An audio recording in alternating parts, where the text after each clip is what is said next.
Bon, reprenons le fil. Voilà, pour être transparent, hein, ça fait 8 jours que nous n'avons pas, que nous ne nous sommes pas vus.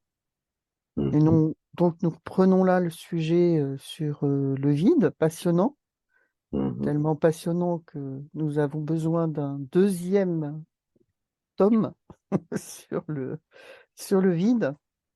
mhm, Et moi, j'avais une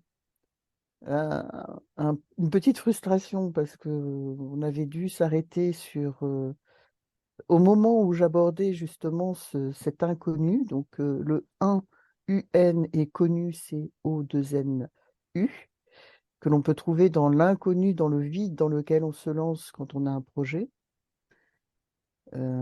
parce que ce vide-là est en fait une opportunité, un espace-temps que l'on se donne pour véritablement revenir à soi.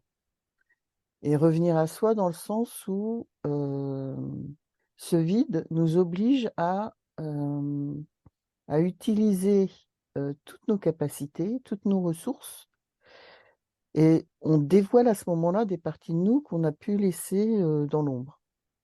Et mhm. j'en étais là. Et, euh, et pourquoi j'avais cette petite frustration? C'est parce que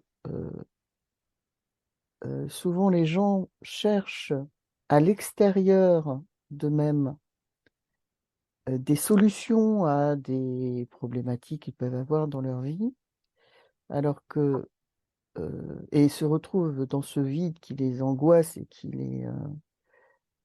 les terrifie parfois. Et la solution, en fait, c'est de revenir à soi, donc de revenir dans son intérieur et dans son alignement corps, âme, esprit. Et je dirais même corps, esprit, âme, esprit. Parce que l'esprit, le grand esprit, que l'on peut atteindre à travers une démarche, un chemin vers soi, on ne le rencontre pas comme ça. Il y a un travail, une démarche à avoir, et ça passe par la reprise en conscience de son corps, euh, avec, en lien avec son esprit, mais là, l'esprit qui est plutôt le mental, parce que ce qu'on dit souvent, il faut taire le mental. Mais en fait, en réalité, c'est de travailler son mental, enfin, quoique ce terme, être en lien avec son mental pour que ce mental devienne un allié. Et ce qu'on oublie souvent dans l'alignement corps, âme, esprit, c'est de faire du mental un allié pour arriver à s'élever vers l'âme, euh, ou à, ou à s'allier avec l'âme, enfin à fusionner avec son âme, à être vraiment en lien avec son âme. Et, euh, et ce mental, souvent, il est pris par des tergiversations, des considérations que la société, que notre éducation nous a imposées, enfin nous a mis ce carcan dont tu parlais tout à l'heure, un cadre qui peut être rigide et enfermant. Eh bien, pour que ce cadre soit véritablement une discipline plutôt qui va nous permettre de nous élever, il faut que élever ce mental également, pour que du petit mental qui va être dans la rancune, la colère, la je ne sais quelle émotion basse, eh bien, arrive à des émotions beaucoup plus élevées qui sont comme l'amour, la joie, euh, comment dirais-je, tu peux m'aider sur les émotions élevées, amour, joie, Bah, c'est des essentiels. oui, voilà, J'en vois pas donc, d'autres. enfin, qui nous amène à une stimulation de l'esprit, pris comme l'intelligence, qui va nous véritablement amener une dynamique qui va nous monter nos vibrations. Et c'est comme ça qu'on s'élève. On ne s'élève pas en décidant de s'élever, mais en montant en vibration. Et cette vibration monte avec ce que l'on ressent, avec les émotions que l'on ressent. Et on arrive à cette joie qui nous ouvre plein d'opportunités, enfin plein qui nous amène à cette ouverture vers ce qu'il y a de plus haut, vers ce qu'il y a euh, de vraiment divin en nous. Je le dis comme ça parce que je ne sais pas comment le dire. D'autres le diront vers Dieu, d'autres le diront euh, vers l'invisible, enfin, chacun peut trouver un mot. Mais en tout cas, quand on est dans cette disposition, dans cette posture, on sent véritablement que tout est possible. Voilà. Et, euh, et, et pour retomber sur l'idée que ce vide qui n'en est pas un en fait, qui est le lieu de plein d'opportunités, est le lieu aussi de notre pleine rencontre et de notre plein potentiel. Et voilà. Et c'est en cela que ce vide est peut-être enthousiasmant. D'ailleurs, je me suis encore laissé emporter. Et donc, je te passe le flambeau, Gilles. Bah, enfin, pour moi, c'est marrant, je vais me permettre que tu Oui. observes, tu t'es laissé emporter parce que moi, en Ah, t'écoutant, ce oui. que je percevais, non, j'ai envie, pour moi, c'est aussi ça, dans nos dialogues, c'est de se faire des échos mutuels, Mm, comment mm, mm. on s'entend mutuellement. C'est le jeu du tiers aussi, hein, on est des tiers l'un pour l'autre. Euh, moi, j'ai senti que tu suivais l'émergence de ce qui était là, quoi, en toi, de ce qu'il avait envie de te Exactement. dire. Mm. Et pour Et, moi, il n'y a aucun souci, quoi. Enfin, c'est et super. merci de me reprendre parce que effectivement, je ne me suis pas emportée, je me suis envolée. En plus, oui. Puis tu parlais d'élever, en plus, d'élévation. Voilà, exactement. Donc, je me suis enlevée, j'ai vécu vraiment cette idée-là et je me suis remise dans cette posture pour ressentir ce que l'on peut ressentir à ce moment-là. Ah, voilà. Et là, on est vraiment dans et c'est en cela que les artistes, toute personne créative ont cette facilité vers cette posture-là parce que c'est vraiment le lieu de la création. C'est l'espace-temps de la création. Mm. Mm. Mm. Et s'éloigner du tumulte de la société, du quotidien, euh, bah, c'est se donner ce temps qu'on avait plus ou moins abordé sur le premier numéro, de se donner ce temps de se poser et de voir ce qui est essentiel en nous et de se rencontrer. Voilà. De Alors, rencontrer ces parties qu'on a laissées dans l'ombre pour aller au-delà de ce qui est connu dans notre vie quotidienne et d'aller vers d'autres horizons qui vont nous amener à cette évolution qui va nous faire nous élever. Euh, et tout cela, ce sont des étapes, parce qu'il faut l'écoute que nous avons abordée avant, quoi. Donc c'était vraiment l'idée d'ajouter que dans ce vide, si on avance dans ce vide, vers cet inconnu, nous nous rencontrons dans notre entièreté, dans notre unité. Et cela demande du temps. mm. Alors, moi, ce qui me vient en t'écoutant, il y a une résonance là. Tu as parlé de tumulte extérieur. Mm, Ok, effectivement, de savoir se poser et prendre une distance avec ce tumulte extérieur qui nous attire, qui s'agite, qui nous attractive. Je sais pas si il mm, existe ce mot, mais euh, et ce qui va me faire, j'ai envie de parler aussi du tumulte intérieur, qui peut, du coup, quand on se pose, quand on est confronté ou habitué à être attiré par ce tumulte extérieur, par étapes, comme tu dis, dans mes premières étapes, d'aller me poser, c'était d'aller quelque part ce qui se passait, une sorte de, en me posant, de tumulte intérieur qui jaillissait.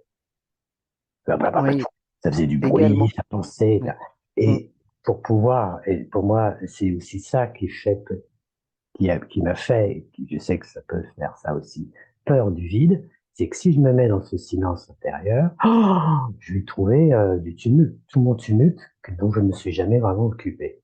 exactement. Oui. Mm, mm. Et, Effectivement. et c'est là l'enjeu. Parce que c'est bah, ok, accepter que ça rejoint un peu ces dévoilements, ces encombrements, en fait, qui sont à l'intérieur.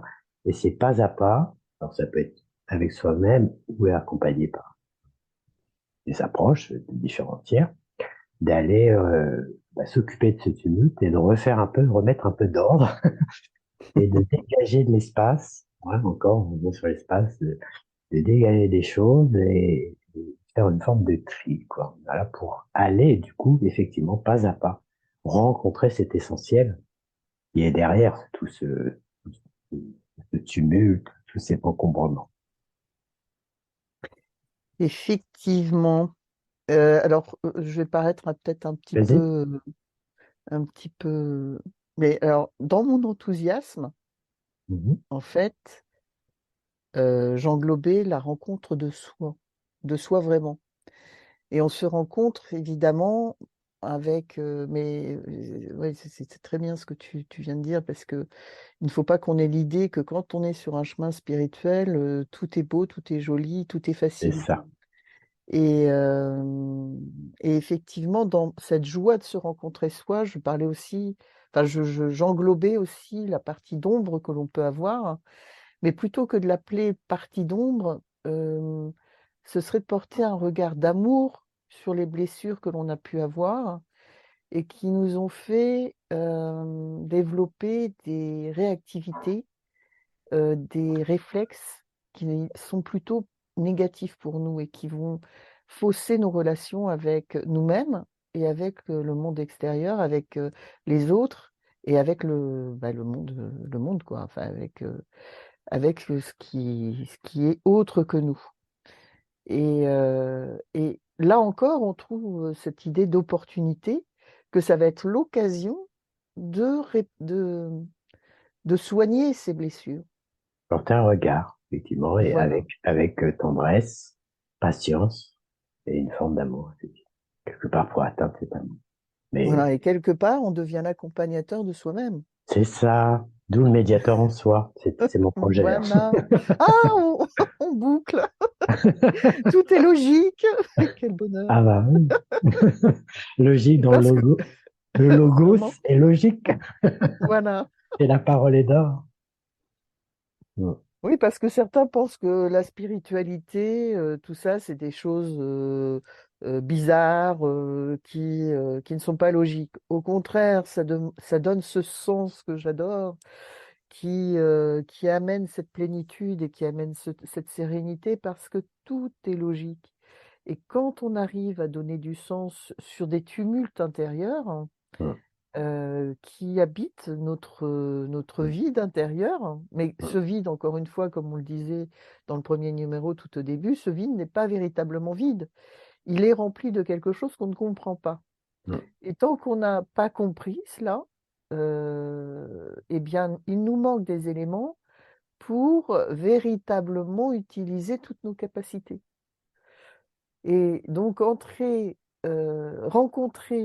ces tumultes intérieurs, c'est l'opportunité que ces tumultes deviennent soient compris et deviennent des atouts.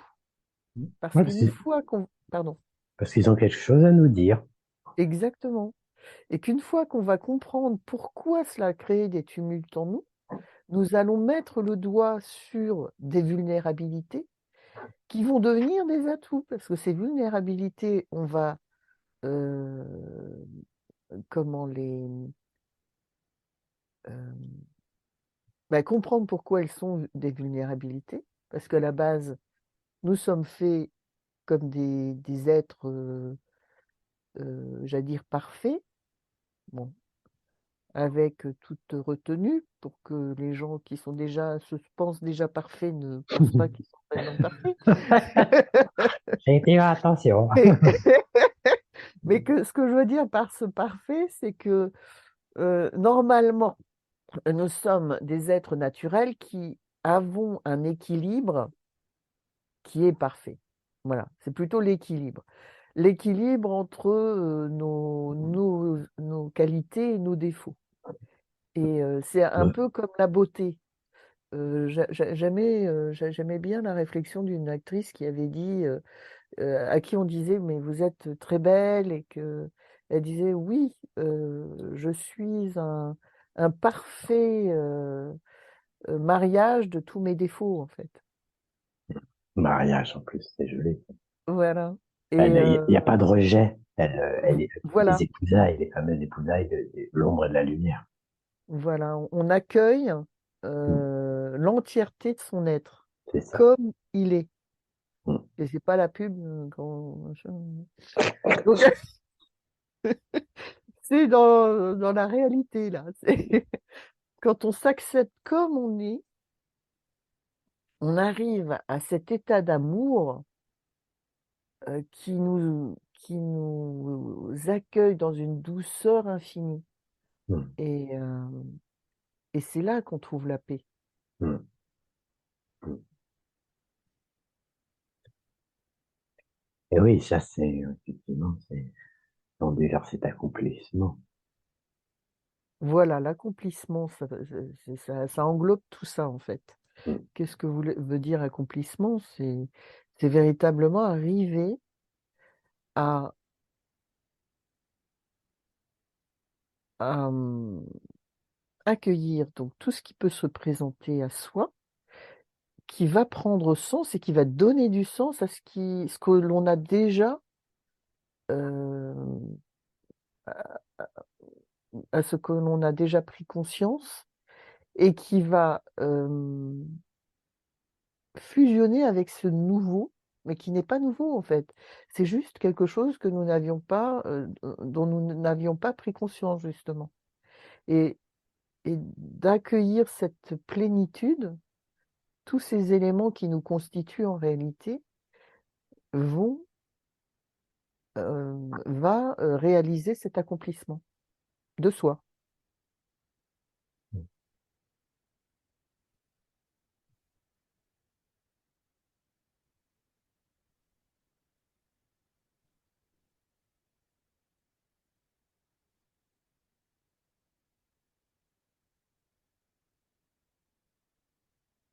Peut-être pourrais-tu nous parler un petit peu de comment aborder ce tumulte Mm. en soi. C'est bien, tu dis dans mes pensées, dis donc, j'étais en train de d'être autour de ça. Ah oui, Ah bah oui, voilà, là, c'est l'espace télépathique. Effectivement, vraiment, quand on fait de l'espace, c'est ça qui peut s'ouvrir. voilà. Voilà. Effectivement, c'est cette idée de regarder autrement notre forme de réconciliation, on va dire. C'est-à-dire qu'on nous a habitués, on s'est habitué, et puis on a continué l'habitude l'idée du jugement. Ça, c'est bien, ça, c'est pas bien. Effectivement. Je ne dois pas être comme ça, je dois penser ça, ou il faut que je fasse ceci, ou je pense comme ça. Donc, il y a une espèce de lutte. Et en fait, c'est une forme de champ de bataille, quelque part. Alors, l'idée, sans dramatiser, mais il y a de la lutte intérieure, du conflit de ces différentes parties que tu évoquais, Mm. qu'on peut appeler ombre-lumière, positif, négatif. Donc, c'est les principes duels, hein, voilà, d'opposés, et c'est OK. Et on est composé de ces opposés. Et c'est comment on va l'un vers l'autre. C'est l'un et l'autre est là, donc comment je vais vers l'un et l'autre. Par exemple, je suis frustré parce que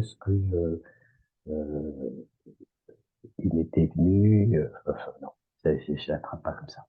Euh, j'ai une douleur, ça me fait mal parce que quelqu'un, j'estime, s'est pas bien comporté avec moi. Elle a été irrespectueuse. Ok. Donc, la possibilité, c'est que je me dise, bah oui, elle est pas respectueuse et je vais focaliser sur elle. Ah là, elle devrait pas, machin, etc. Et donc là, je m'éloigne de moi. Ok. Je reviens vers moi. Qu'est-ce qui fait que je me suis pas senti respecté? C'est quoi en moi de me sentir respecté? Et c'est quoi du coup? Bah c'est oui, bah, je me suis pas senti écouté, j'avais envie de dire quelque chose, d'être reconnu dans mon besoin, dans ce qui se passait pour moi. Ok, qu'est-ce qui se passait pour toi? Bah, voilà. Et puis voilà, c'est-à-dire ça va être un auto-questionnement, non? Qu'est-ce que je ressens par rapport à ça? Je peux passer par le ressenti, la sensation, l'idée, le mot. Mm. Voilà, respect, c'est quoi pour moi? Et Et, puis, ouais. et Et là, c- je me rends compte dans cette idée, à travers l'idée, je n'ai pas été respecté, hein, qui pourrait être l'opposé quelque part, et qui est négative. Donc, ah, c'est pas bien. Ok, j'enlève le ne pas, et j'attrape le respect, le mot de respect, et en moi, quel sens il a? Qu'est-ce que ça vient me dire de moi? C'est quoi pour moi le respect? Et là, je mm, reviens vers moi, et d'un seul coup, je ne le regarde plus comme ça manque, c'est négatif, ou c'est pas bien, ou ça a été abîmé, c'est le respect en soi, pour moi, c'est quoi? Et je sors du coup de cette vision négative, et là, il y a quelque chose qui veut trouver du sens, se dire à moi. Et qu'est-ce que ça signifie pour moi, le respect? Et du coup, je vais à la rencontre de ça. À quoi ça fait écho en moi? mm. Oui, merci là, parce que tu illustres totalement le travail que l'on aborde, dont on parle parfois. Quel est ce Oui, travail à faire? C'est voilà. véritablement aller vers ce qui nous déstabilise Mm, pour y mettre du sens. mm, Et comment y mettre du sens? Là, tu nous as donné une belle démonstration. Donc, merci. mm, Et, euh, et ce qui me donne envie de rebondir également, mm, parce que souvent, bah, dans ma démarche, je rencontre cela, c'est que euh, au-delà de trouver le sens de ce qu'est le respect pour moi, mm, et c'est primordial de réfléchir à quel est pour moi le sens de ce mot pour petit à petit construire les briques de qui je suis et qu'est-ce que mes valeurs, qu'est-ce que mes besoins. Au-delà de cela, c'est pourquoi ai-je surréagi au fait qu'elle me manque de respect, au fait que je pense qu'elle me pense. manque de respect. Voilà. Et alors que peut-être que non, qu'elle n'a pas, c'était pas son intention à cette personne. C'est ça. Et donc, quel est, pourquoi ai-je surréagi? Et quand on fait cette recherche, qui est une recherche d'archéologue, C'est ça. eh bien, on retraverse cet espace-temps qui n'est pas forcément défini et qui nous amène peut-être à une blessure qu'on a eue quand on était plus petit et qui n'a pas été Ouais. compris, digéré, intégré, et qui va tout au long de notre vie créer cette surréaction par rapport à des situations données qui vont recomposer la situation vécue il y a des années dans notre enfance. Et l'un des chemins thérapeutiques est de justement refaire ce chemin pour retrouver la source de cette surréactivité et d'apaiser l'événement qui est à la source de cette réactivité. Et la boucle est bouclée. Et alors, là, j'ai envie d'attraper un. Moi, on aime bien, Attrape, on aime attrape. beaucoup les analogies. Les analogies, et c'est tellement apprenant, les analogies. Enfin, je trouve, en tout cas. Mm, Quand tu parles d'archéologie, mm, bon, c'était un des métiers que je voulais faire gamin. Et en fait, quelque part, et je sais toi aussi, j'aime beaucoup ce que tu dis, on est comme des archéologues. mm. Et ce qui m'est venu, c'est ça, c'est quoi un archéologue? Il Voilà, va, c'est ce que il j'allais te va, dire. voilà, Qu'est-ce que c'était pour toi un archéologue? c'est ça. Bah, il va creuser, il va à la recherche. Alors que ça rejoint quelque chose que j'aimais beaucoup, les histoires. Voilà, Mm, l'histoire passée, la mémoire. Voilà. mm. Ah oui. Et il y a quelque chose de l'ordre du coup, en faisant ça, il va déblayer le terrain, hein. Mhm, Il va faire réapparaître ce qui est enfoui. Et ce mm, qui m'est venu juste après, une espèce de fil conducteur, qui va venir voir, regarder, déblayer ces artefacts qui nous gênent, qui sont peut-être incrustés, poussiéreux, qu'on a oubliés, mis dans un coin, qui nous gratouille, mais on ne sait pas ce que c'est, qui nous fait mal et qui nous fait des fois réagir, qui n'est pas lié à ce qui se vit à l'instant, mais qui fait partie d'une mémoire. Et tu parlais aussi de l'enfance, quoi. qu'est-ce qui mm, s'est engrammé, qu'est-ce qui s'est incrusté, dont on s'en a pas pris soin à ce moment-là, parce qu'on n'en avait pas les moyens, enfin, ou la possibilité, et qu'on a enfoui au plus profond de nous, et en fait, qui nous gêne, qui nous, voilà, et qui a besoin, avec justement cette nouvelle conscience, cette démarche d'esprit spirituel, de conscientisation, ok, c'est quoi là? Qu'est-ce que j'avais là? Qu'est-ce que j'ai besoin de regarder à nouveau avec ce regard nouveau de ce que je suis aujourd'hui? mm.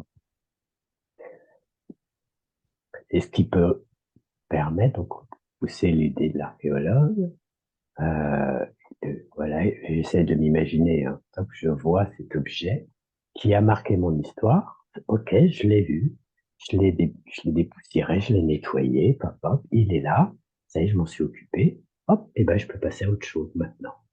Il a Mm. été mis à jour. Voilà. Et je peux continuer, du coup, il est plus caché, il est plus enfoui, il est mis à jour. C'est-à-dire qu'il va plus intervenir anarchiquement, Oui, puisqu'il va être compris, on va le reconnaître, c'est ça, on va lui reconnaître. donner du sens.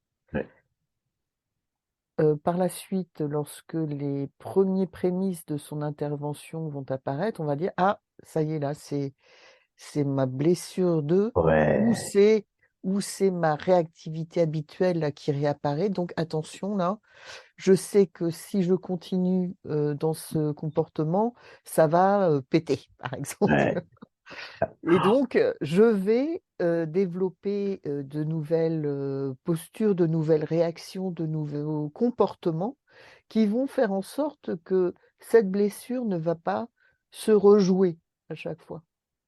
On va ouais, l'avoir, ce qu'on appelle pacifié.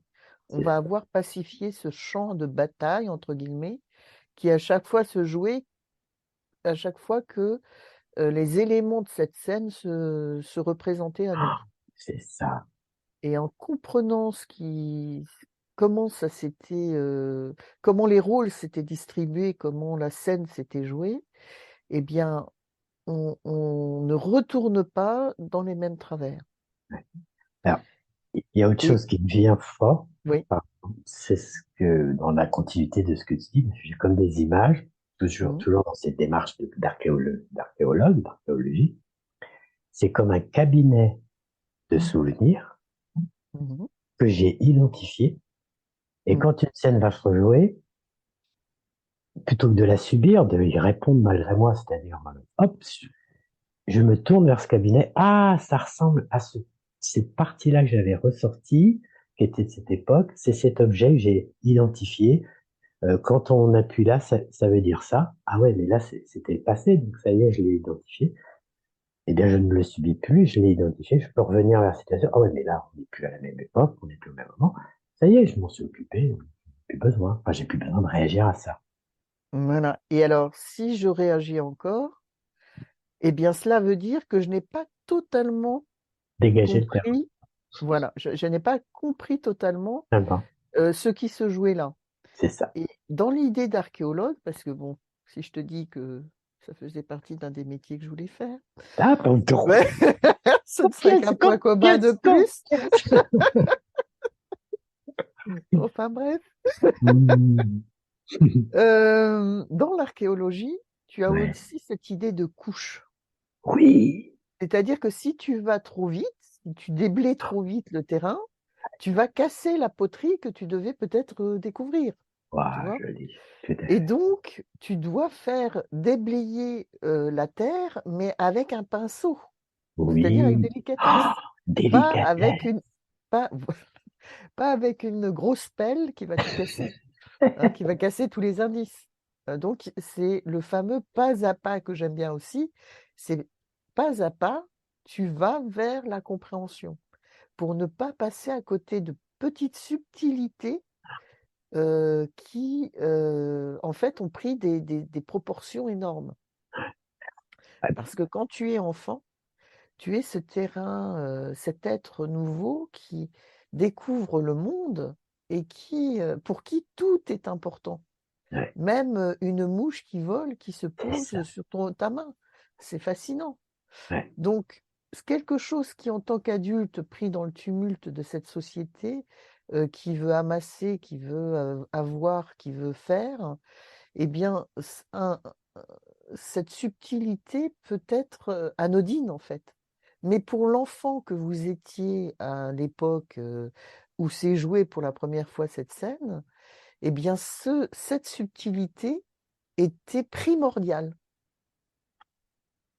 Et quand on est là, on fait l'archéologie d'une problématique, on se rend compte que parfois la blessure qui nous embête, enquiquine parce qu'elle se répète sans arrêt, nous fait surréagir, eh bien vient d'un épiphénomène, mais aux yeux de l'adulte que nous sommes aujourd'hui, alors que pour l'enfant, c'était quelque chose qui a véritablement marqué. Je prends un exemple. Un enfant, enfin un adulte, qui, a cette blessure d'abandon qu'on n'arrive pas à libérer et on fait cette archéologie, on retourne dans le temps aussi, parce que l'archéologie, c'est aussi un retour vers vers le temps, Hein. enfin on remonte le temps Mm. et on se rend compte qu'en fait, sa mère l'avait confié un peu brutalement, sans lui expliquer, ce qu'elle allait faire. Elle l'avait mis dans les bras d'une personne qu'il voyait pas très souvent et il avait éclaté en pleurs, mais avec des cris énormes il avait senti à ce moment-là une grande déchirure. Mm.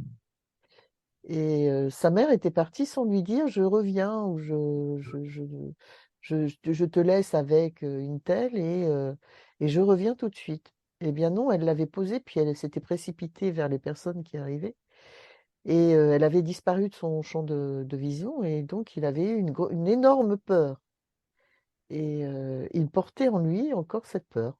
Mm. Cette mémoire, ouais. Donc à chaque fois que quelqu'un ne lui disait pas, qu'il devait s'en aller et que il avait une colère. Mm. Il surréagissait et c'était un enfer un petit peu pour pour ses Non, mais non, proches. non. Ouais, ça venait raviver cette Et même mémoire. pour lui, parce qu'il se disait: «Mais Bien sûr. comment ça se fait que je surréagis comme ça? Et c'est quand même pas, voilà, elle Mm. ne me trahit pas, elle ne me Mm. voilà, pourquoi je surréagis?» Et à Mm. partir du moment où on a donné, on a enfin pas rejoué cette scène, mais du moins on a apporté un regard, on a reconnu sa blessure de quand il était petit, eh bien il a su que, Mm. heu, enfin c'est un peu, c'est presque immédiat, hein, la blessure se pacifie Ouais, parce qu'elle et les la m regarde, elle les regardait pardon? à partir du regard de ce que la personne, là, en tant qu'adulte, adulte, et Mmh. elle va regarder cet enfant, et au-delà de l'histoire, elle va reconsidérer, elle va reconnaître la douleur de cet enfant à ce moment-là. Voilà et tu as dit un mot très important, c'est engrammer. Ouais. Parce que ça, engrammer, alors pour, ceux qui ne connaissent pas, c'est en fait ce qui est fixé dans notre système nerveux Mm. et c'est une mémoire, c'est ce qu'on appelle aussi une mémoire C'est ça. et on va redonner le vrai sens à cette mémoire. Mm. Parce que la façon dont cette scène s'est engrammée dans le système nerveux de cette personne, eh bien, c'était qu'on l'abandonnait. C'est ça. C'était que quand on le laissait comme ça tout à coup et que la personne avec qui il parlait, s'en va de la pièce eh bien, il était abandonné. Donc il se mettait en colère, Mm. parce qu'il n'était pas d'accord lui d'être abandonné, bien sûr Ben et à partir de ce moment-là. Bon, il y a quelques rechutes, c'est pas non plus miraculeux. Il faut être vigilant, comme tu disais. À chaque fois que ça réapparaît, il faut se dire: «Ah, attention là, oui. se Ouais. rejoue telle scène, je vais aller chercher dans mon musée personnel, Dans le cabinet de le curiosité. cabinet, de curiosité, ce à quoi ça fait référence Mm. et je ne vais pas, laisser mes émotions prendre le dessus». Je vais mettre du sens de suite sur cette scène pour que mes émotions ne s'emballent pas Mm. Mm. et que je puisse garder ma paix intérieure. Mm. Mm. Mm. Et, Donc dans l'archéologie, ce qui est aussi important, ce sont ces couches, ce voilà, pas à pas, c'est pas se ça. laisser le temps de Ouais. comprendre les choses. Alors, et effectivement, tu vois, dans ce que je t'entendais aussi, la temporalité dans l'archéologie, dans les premiers temps, on trouve le chantier, là, enfin, où il y a un chantier qui va se mettre en œuvre, parce qu'il a Mmh. été identifié quelque chose. Au départ, c'est du gros œuvre. Mmh mh. Et plus on va dans les couches, comme tu disais, plus on va rencontrer le subtil. Et effectivement, après, les outils qu'on va utiliser sont de la tendresse extrêmement au départ. Et c'est peut-être ça, ça me fait rejoindre cette idée du tumulte qu'on aborde au début, quand la première fois, on se dit, bah allez, maintenant, faut que je retourne un peu à l'intérieur, voir ce qui se passe là, arrêter d'être tourné que vers l'extérieur. Oh, ah ouais, ouais, mais il y a tellement de couches là, oh, le chantier il est énorme. Oh, donc on prend peur et le risque, c'est, ah bah, je m'en occuperai plus tard, c'est pas jusqu'à Oui, là, temps que, j'ai pas le temps, je voilà, verrai j'ai ça pas plus le tard. temps, Alors c'est ça, pas grave. c'est voilà, ce qui nous amène au gros problème par la suite, quoi. C'est ça. Bon, ben, de toute façon, le gros, il est là, il va réapparaître sous une autre forme, et à un moment ou à un autre, malheureusement, des Ouais. fois, ça peut aller jusqu'à des cracks physiques. Et, Bah oui, le burn-out dont on parlait l'autre fois. voilà, exactement. Et effectivement, c'est d'aller du plus gros au plus subtil. Et au Mmh. fur et à mesure, et c'est un chemin peut-être indéfini, et je sais que Vers ça, cet inconnu? c'est inconnu, voilà. Ouais. Et c'est effectivement au fur et à mesure, quand on a cheminé, on s'est laissé l'espace et temps, quelle que soit la forme, et avec qui, et dans quelles conditions d'approche ou de méthode, eh bien, nous, en tout cas, moi, je peux le témoigner, c'est de tellement de plus en plus subtil que maintenant, c'est moins lourd, moins douloureux, c'est plus souffrant. Et du coup, eh bien, ça devient subtil, effectivement, la subtilité reste encore, hein, il y a des petites zones encore cachées, mais quand elles apparaissent, je prends le temps de m'en occuper assez rapidement, et du coup, je dirais, le travail est moins laborieux et c'est plus doux, parce que j'y vais aussi avec aujourd'hui ce regard de tendresse vis-à-vis de moi, de douceur et de patience, Et puis de confiance et de et donc confiance, puisque ça a ça déjà été fait, voilà et donc c'est quelque chose que l'on connaît, connaît. cet inconnu devient inconnu de dont je parlais tout à l'heure Voilà. et c'est là que c'est passionnant aussi. Ça devient de plus en plus passionnant. Même quand on arrive sur une situation qui est assez difficile, on se dit: «Derrière ce difficile, j'ai une clé» et Voilà. là, on devient cet inspecteur ou cet archéologue et ça peut devenir, bon, presque un jeu, C'est heu ça. Eh oui. N'ayons pas presque un peur du mot. jeu et Ouais, donc on y va plus avec cœur, quoi, plus, ouais. avec Et, joie. et, et du coup, ça devient un jeu, et c'est vraiment le jeu JE qui est présent. Voilà L'être. et on arrive à travers ce jeu, jeu EU, Ouais, j'arrive au jeu que je suis. c'est ça. Donc passionnant, merveilleux! Ah bah c'est une aventure, hein, ça c'est clair. Je me suis rendu compte que de ce vide, nous sommes arrivés au tout, en fait, au fameux tout avec un T majuscule. Ouais. Parce Et au précédent numéro, j'avais, parlé du tout, mais c'était le petit tout, c'est-à-dire, n'importe quoi, en fait et le n'importe quoi, amène généralement à pas grand-chose. il nous Mais là, reste on quelques... arrive au tout, Oui, et on arrive je à l'ai la vu, je l'ai fin vu. de temps. Donc le tout, on arrive au tout, merveilleux, Hmm. au grand tout, le T majuscule. Un point, c'est tout. Non, un point, non, Ah, et là, ça ouvre bah le non. tout ouvre à des possibles, énormes. Un point, attends, attention, comment j'ai dit un point, Ah, c'est tout? Regarde le symbole. Un point au milieu du tout. ouais, donc nous, Bah oui. et oui, Et d'ailleurs, c'était le symbole du soleil, hein, dans les dans traditions. l'im